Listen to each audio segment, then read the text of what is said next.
Yo guys, welcome back to the channel. We got a special one, man. This one's pretty unique. But first, let me introduce the co-commentator, my co-host. You guys remember Will Harden? Welcome back, Will. Thanks, Jeff. So, you probably already know what's going to happen based on the thumbnail and title that we selected. But let's just give it. Let's just build into it here, because I think that's important. First of all, thank you, Jamie Nicholson, for sharing this footage. This is the Harlem skyscraper, and this is a Cat 3, and this is a really bad start to a crit. What do you think, Will? He just goes right to the back of the field. He was distracted by somebody over there on the sidelines and did not get the pedal in quickly. Yeah, not a fantastic start. You can see he used a lot of power, not in particularly good position.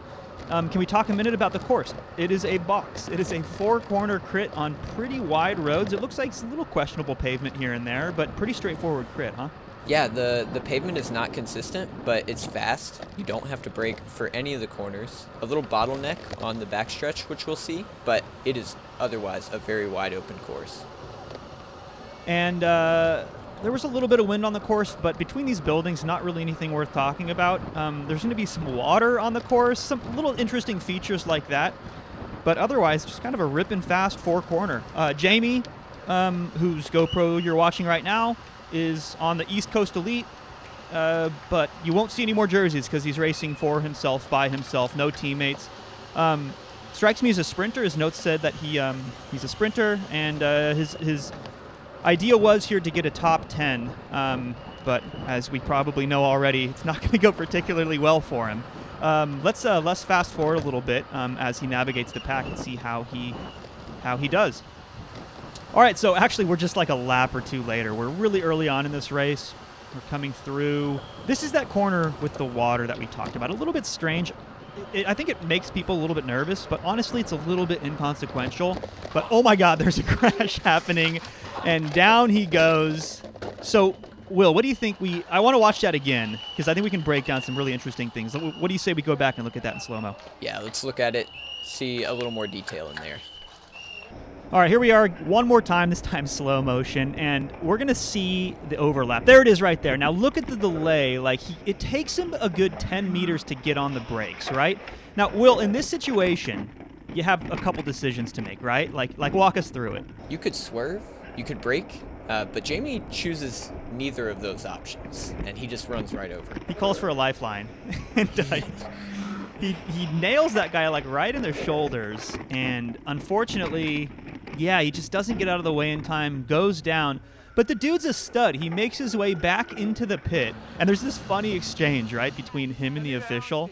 Like, what does the official say? Yeah, the official asks him if he's crashed and then immediately sees You hit the deck? Yeah. Kind of looks that way. the tear on his jersey, and he says, "Oh, you have crashed." You definitely hit the deck. You're all scraped up, I think is exactly what he said. So they're going to get them back lined up, and the weirdest thing happens. So I want you to pay attention to these two riders on the left. Like, this is typical staging when you have a flat, or in poor Jimmy's case, you have crashed. You go back to the pit, you get checked out like we saw happened, and then the official's going to decide, like, okay, which lap are we going to let you back in?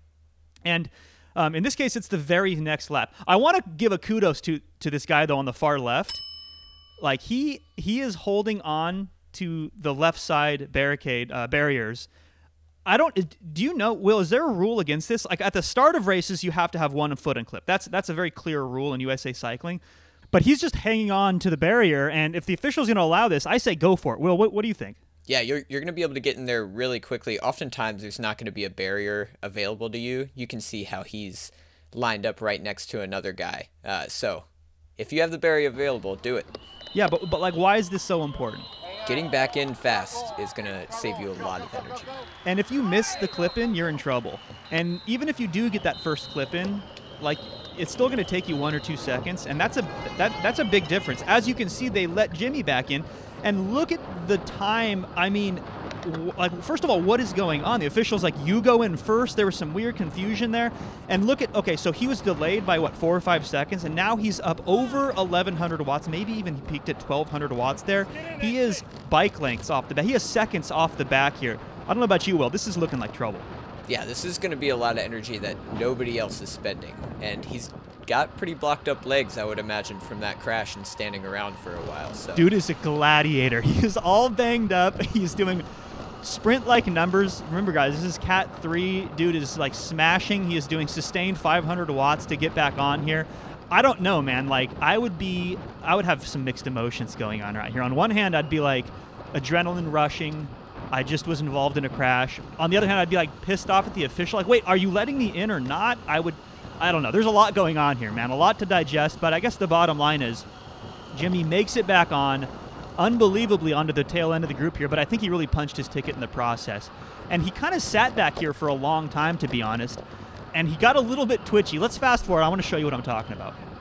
Okay, so just a few laps later, and Jamie's doing his best to move up, but man, the nerves. Post-crash, it's tough, right, to be around riders again. You just get weird sensations, scared of a lot of things you weren't before. Like this rider with his hand up, like this normal kind of routine. I have a flat, I have my hand up, nothing wrong here, but you could just tell it kind of just freaked him out a little bit. And then we fast forward just a few corners later, really. I want you guys to pay attention to this rider in the orange. So we're coming through this kind of sketch corner with the water, although I don't think it matters. Again, like, I mean, you've done this course, right, Will? Like, it's not that big of a deal. Like, your tires get wet, but it's such a wide corner. But this guy in the orange, actually more importantly, the guy to his left kind of pushes him wide for no reason. I don't really know why. Orange overreacts, goes even further to the right, and he ends up having to bunny hop. I think there's like a steel manhole cover he didn't want to ride over, which is kind of smart, actually. Wet tires, steel manhole cover is probably a bad idea. But I guess the bottom line here is, dude, this field just seems so nervous and twitchy to me. Is that the impression you got? Yeah, the Harlan field almost always does. Everybody moves a lot more than necessary for how simple and wide of a course it is. So I've never raced here, but I mean, as a just looking at GoPro footage from here in my desk chair, like, it just seems so straightforward, but it surprises me that you say the same is true in the pro men's field. Yeah, absolutely. It's a nervous race the whole time. You're going fast, and there's a lot of reacting to little minor movements. Overreacting in this case. Yeah. Speaking of which, let's fast forward and kind of see how the end of this race plays out. All the way to, what is this? We're coming into 2 laps to go. We're about to go into the gantry. Yeah, 2 laps to go. Here it is. And man, poor guy just has not made it to the front. He's been trying, but he just has not found the front again. He was a little bit nervous back here. But the problem is, Will, you could probably back me up on this. This is probably the most dangerous place to be. You either want to be like really close to the front or really close to the back at this point in the race. And oh my God, again, poor guy. Can we play that again one more time in slow motion? Because I have more thoughts on this, and I'm sure you do too, Will. Yeah, let's look at it. All right, one more time in slow-mo here, and I just want you to pay attention to his brake levers one more time. The crash happens just right in front of him, and this time he's like on top of it. He learned his lesson. He's on the brakes, but Will, I just don't think he had enough time. Like, what are your thoughts on this? Not quite enough braking distance to do anything. Honestly, I think his best option there would have been a bunny hop attempt, but those don't always work out.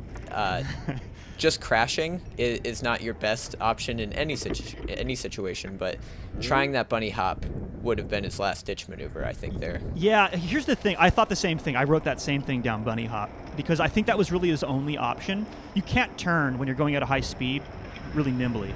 He could have slowed down it, which is, it looks like he did. He was on the brakes. And when you bunny hop, it's important, like if he could have pulled his front wheel over the wreckage, you never want to go front wheel first because that results in front flip. That results, now you're in collarbone territory.